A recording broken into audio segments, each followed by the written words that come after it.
Let me tell you something. When I bought the place at 142 Maple Street, I honestly thought I was finally done with all that HOA nonsense for good.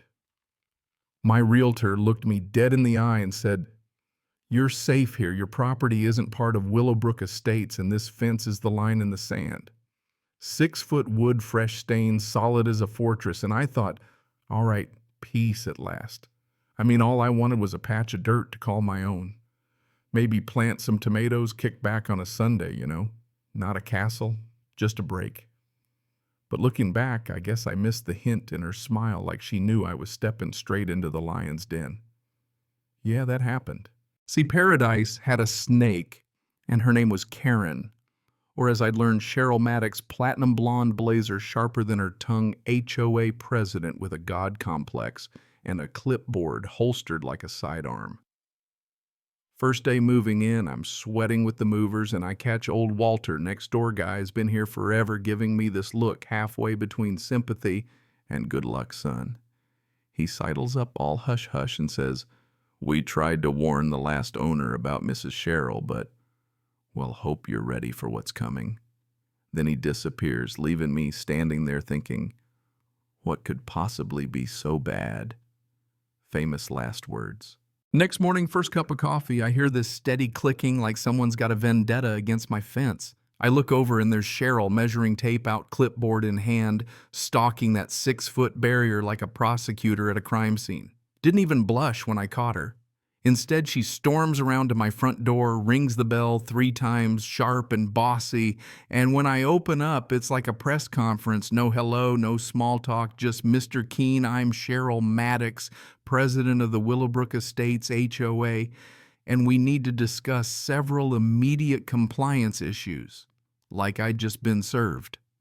According to Cheryl, my fence had to be painted regulation white, chopped down to 4 feet, and I apparently owed $150 in monthly HOA dues, backdated to when I signed the deed.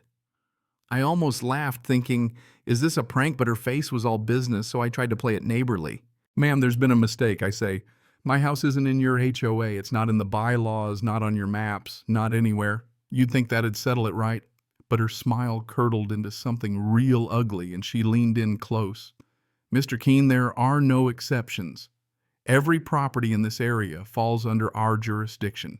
And I don't care what some realtor told you or what papers you think you have, you will comply or face the consequences." That's when I got the feeling this was less friendly neighborhood standards and more like dealing with the mob. You know what I mean? She shoved a formal notice into my hands, letterhead bylaws, threats of fines and legal consequences, then spun on her heel and walked away like she'd already won. I stood in that doorway thinking maybe I was on a hidden camera show. But something about the way she said consequences stuck with me, like she'd already started drawing up my eviction papers. And it wasn't long before I realized, yeah, she'd been scheming from day one. So I did what anyone would. I dug up county records, called the realtor, even found an old metal filing cabinet the last guy left behind. Jackpot blueprints, a surveyor's map, and a note from the previous owner. Built this fence as a permanent boundary 2 feet inside the line. No HOA jurisdiction. Future owners, they'll try to claim authority they don't have. Don't let them. There were stories, 2-3 families who got harassed until they moved. Not exactly the welcome to the neighborhood I'd hoped for. I figured I'd have a civilized chat, clear the air with proof.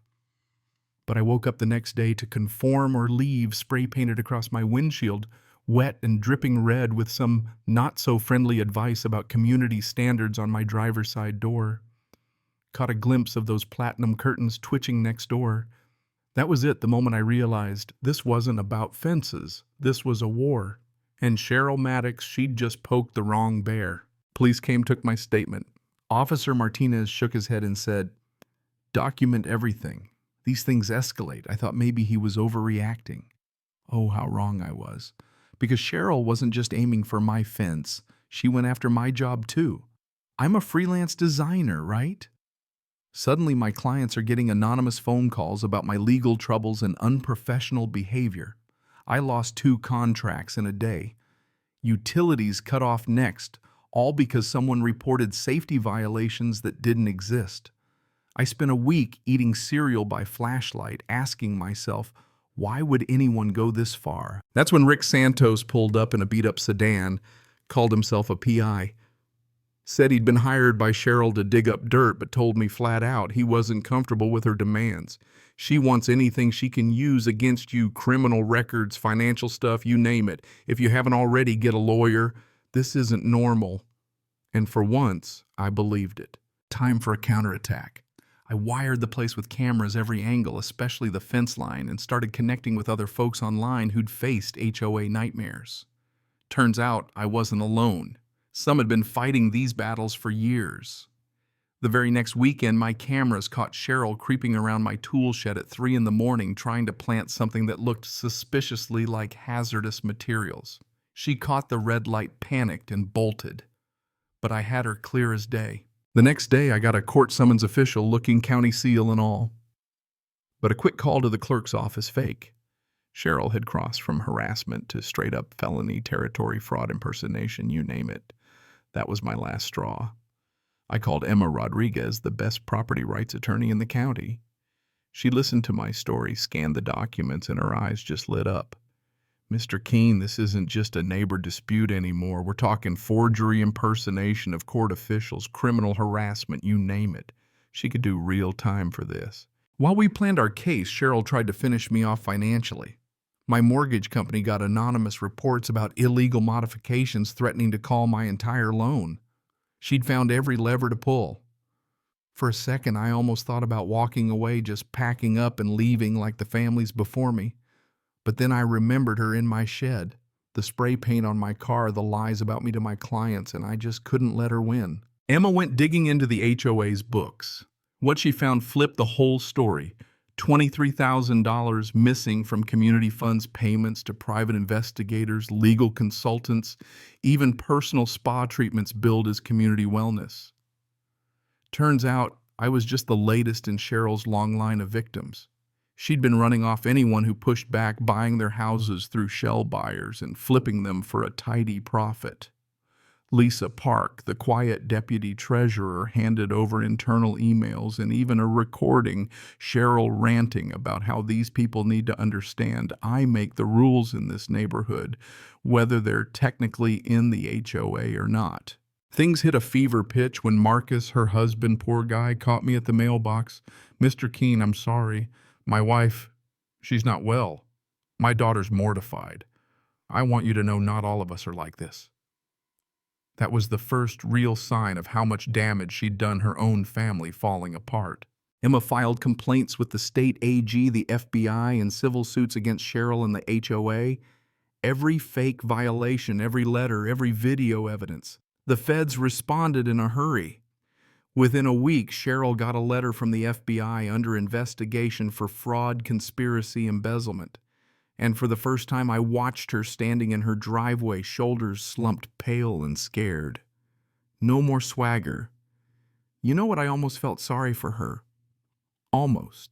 But Cheryl went full scorched earth. Instead, my car got towed. City inspectors showed up for bogus health and code violations. Even a landscaping crew accidentally cut my internet. Enough was enough. I posted everything online. #FenceGate blew up overnight.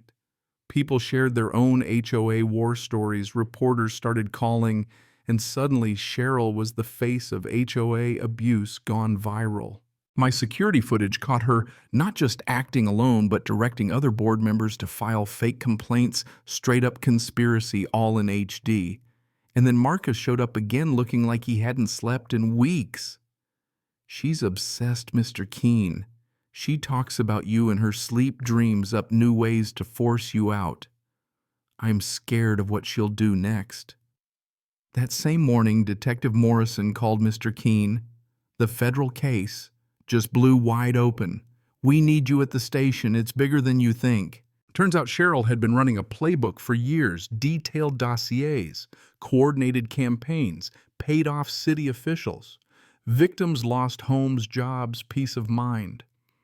I met some of them, Rodriguez, Kim, Mrs. Thompson, each with their own story of being run out by fake violations, destroyed reputations, threats to their families.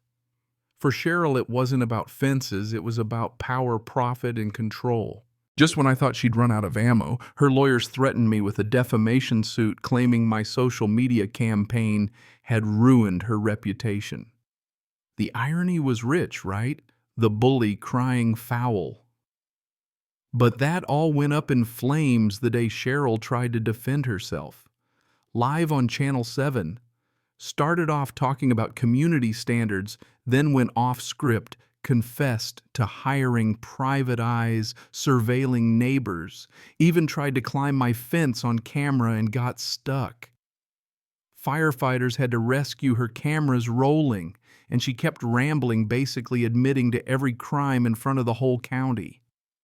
Her own daughter stepped up, clear-eyed and shaking, said, "Mr. Keene deserves an apology. This community deserves better. Man, that hit hard. That hit." Cheryl was arrested right there, charges read out for everyone to see. Within a week, her crisis PR firm bailed the HOA board, voted her out, and prosecutors piled on with every count. And you know what? It felt good. But what really mattered was the change it brought. The Willowbrook HOA rewrote their rules. Elected a new president, David Kim, of all people, built what they called solidarity fences all along my block. Every style, every height, each one a little rebellion.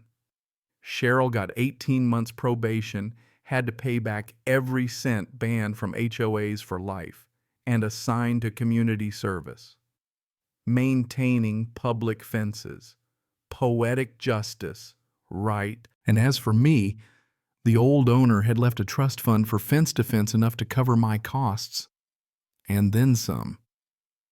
Instead of cashing out, I started the Fence Freedom Foundation, helping other folks stand up to HOA bullies, giving them the legal and emotional support they never had. Netflix called local news, did a feature, even Amanda Chen's documentary won an Emmy. The story turned into something bigger than just me. People across the country started pushing for HOA reform, sharing their own stories. But let me ask you, do you think Cheryl ever could have pulled herself back from the edge? Or was she always headed for a meltdown? And what would you do if someone tried to take your home from you bit by bit just because they thought they could? Drop your thoughts in the comments. Share your own HOA war stories. And let's talk about what real justice looks like.